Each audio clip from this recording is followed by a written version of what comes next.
Hello again. This is the Transfer Show, the day before the first window of the summer closes. Deadline, 7 o'clock tomorrow night. Right, we'll get to Arsenal next. They're being linked with strikers and wide forwards this summer. Bukayo Saka may well have some new teammates when he reports back to the club, but he feels they're in pretty good shape already.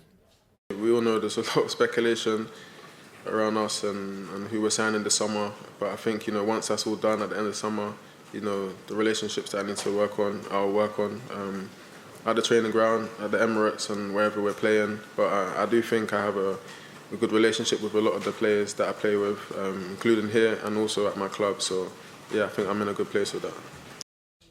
Right. Sesko, been linked with Arsenal. Where are we with this one?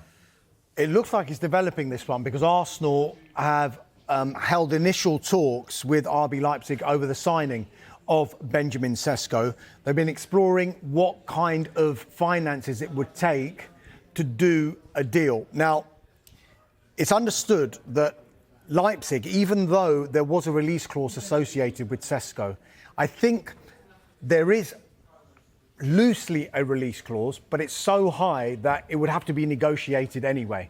And I think what Leipzig are doing, as many other clubs will do when they have such a prized asset such as Sesko, is how are we going to value this player?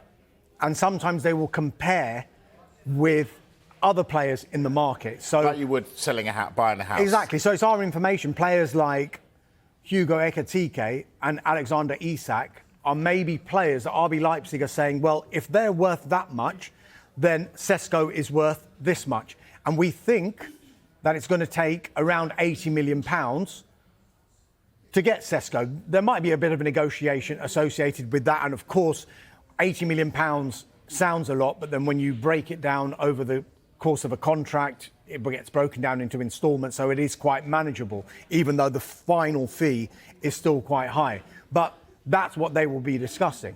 Now, Sesko himself, he's pretty relaxed about it all. He's got a great relationship with RB Leipzig. He's not going to rock the boat and try and force a move at this stage. But what we do know is that he's quite attracted to a potential move to Arsenal. He can get Champions League football again next season. RB Leipzig won't have that next season.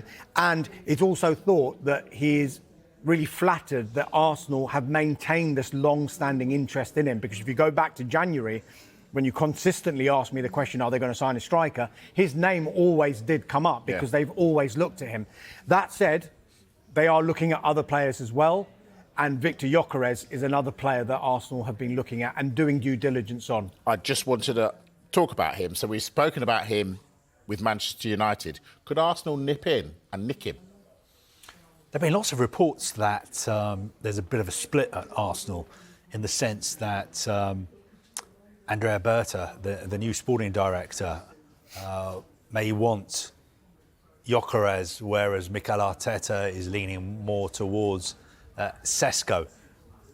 I haven't seen with my own eyes a great deal of both of the players, but I think they're different types of strikers, and Gyokeres is just a goal machine.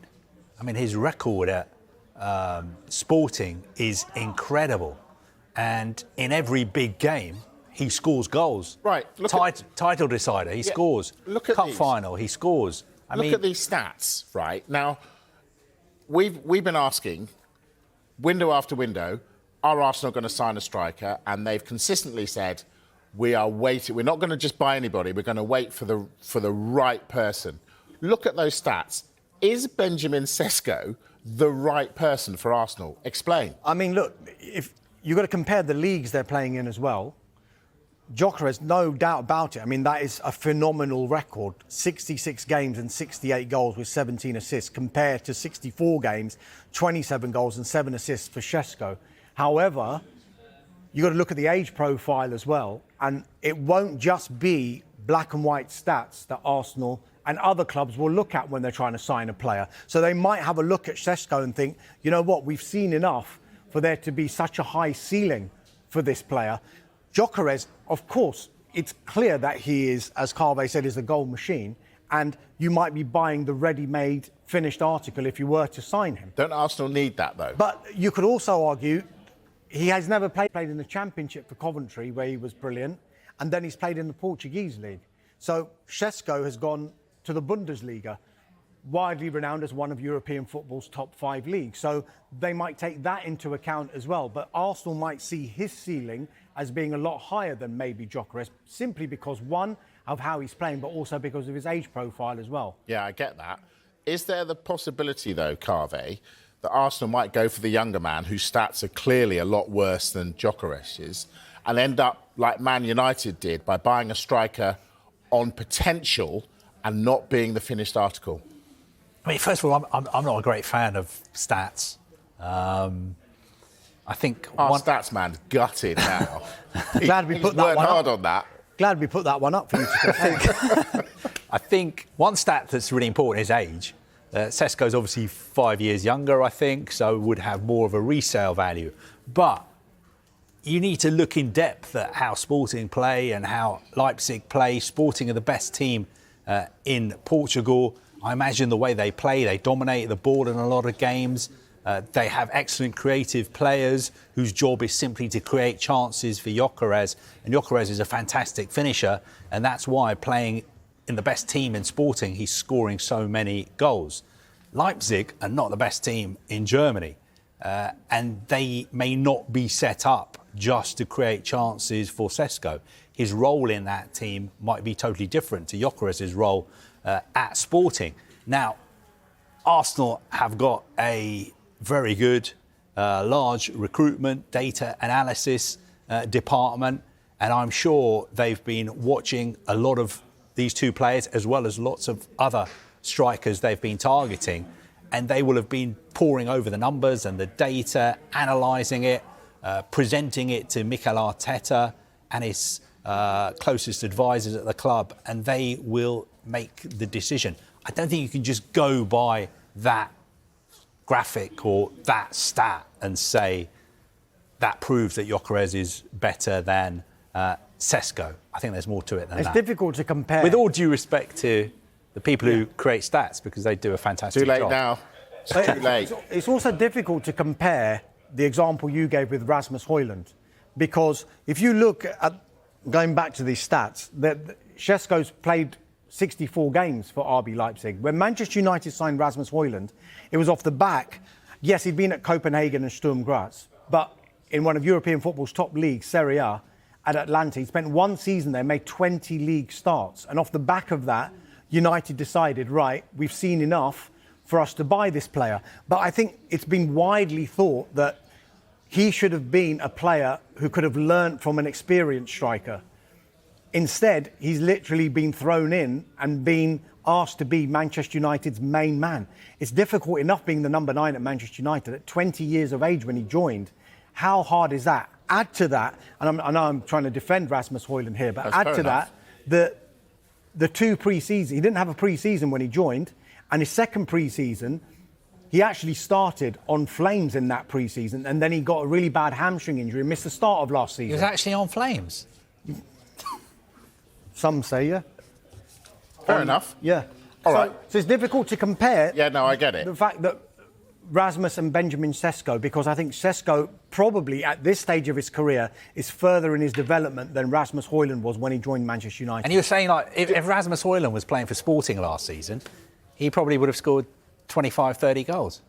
You might well have I done. don't know. You know the stats. But do we believe Arsenal, though, when they say we've been holding out for our main target, we know who we want, and that is Benjamin Sesko?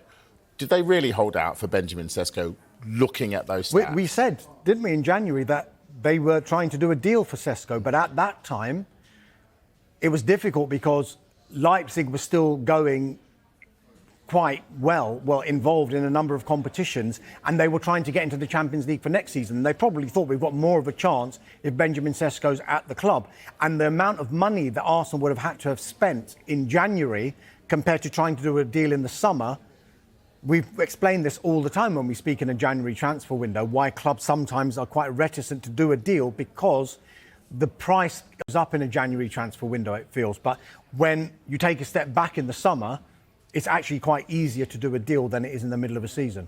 Tell us about Rodrygo. Could Arsenal get that deal done? They're interested in him.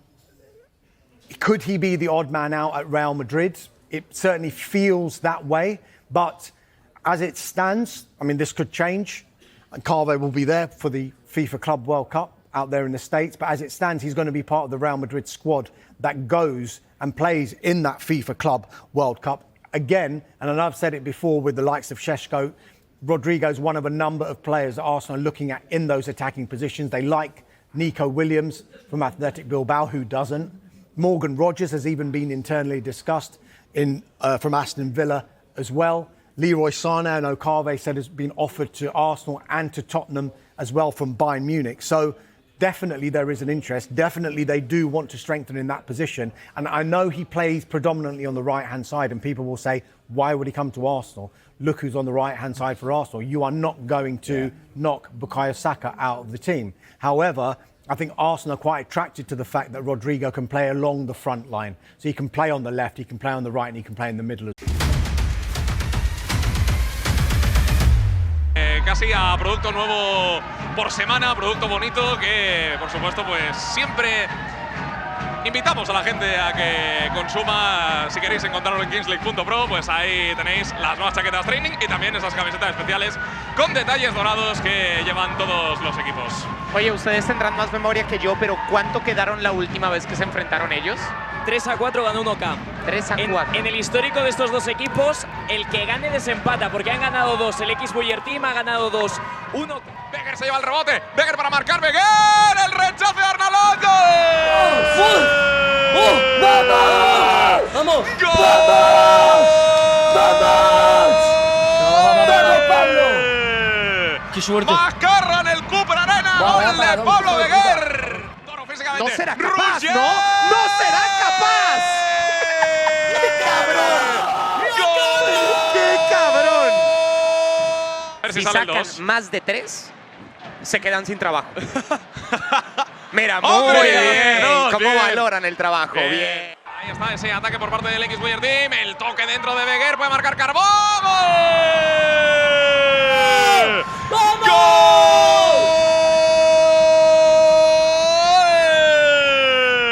Pablo Becker. Becker que quiere poner el centro por delante. Finalmente lo pone por detrás del defensor. Carbó la pisa. Carbó. No jodas.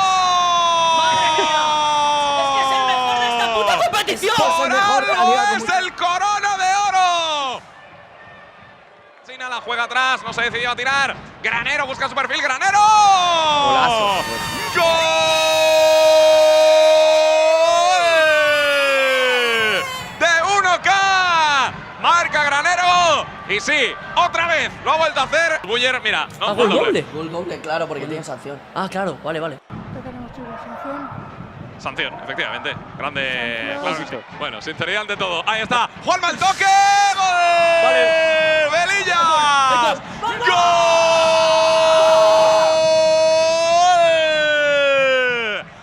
Balón que lleva ahí Pluvins el disparo. ¡Gol! Vale. ¡Gol! Me gusta. Está haciendo un buen trabajo defensivo, ojo. ¡Granero! ¡Uy, qué golazo! ¡Qué chicharro de Mar Granero! ¡Qué barbaridad! El recorte de zurda y el disparo con la derecha. Que la metió en la escuadra. Ojo ahora que ataca el X Buyer Team. ¡Gol!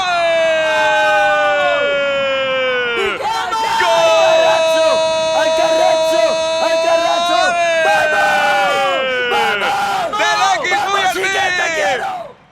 Va a pegar Fuad en la falta. Santa madre de Dios. Sí. Vamos a ver ahí esa pelota dentro del área para Juanma, que lo puede matar. ¡Gol! 2 de Juan.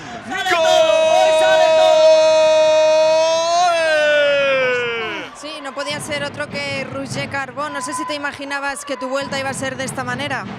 Pues la verdad que no, o sea, ha sido la vuelta ideal. Hat-trick, partido de octavos y mañana jugamos cuartos, o sea, ha sido ideal.